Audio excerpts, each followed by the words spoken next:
Hi, this is Visit Pro 3 channel.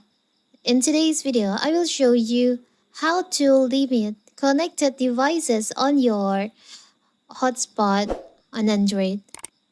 Before you get started, don't forget to subscribe and turn on the notification to keep you updated about this channel. So let's go.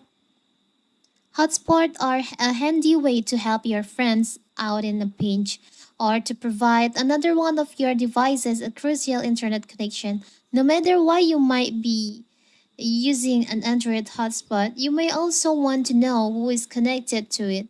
While you can use your settings menu to view how many users on your hotspot, you can also limit the connected devices on your hotspots. How to do it?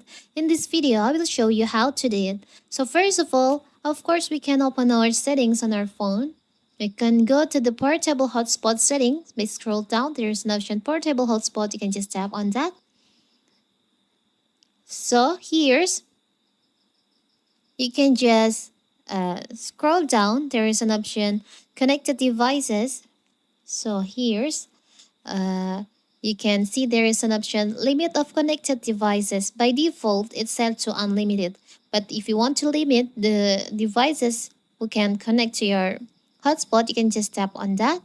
Here, you can choose if you want to limit only 6 device, 5, 4, 3, 2, or 1 device only you can connect to your hotspot. For the example, maybe I will choose 3. So now only 3 device that we can connect to my hotspot. It's a simple right. So that is how to limit who can connect connected devices on your hotspot on Android. Don't forget to like and subscribe and turn on the notifications to keep you updated about this channel. Thank you and see you.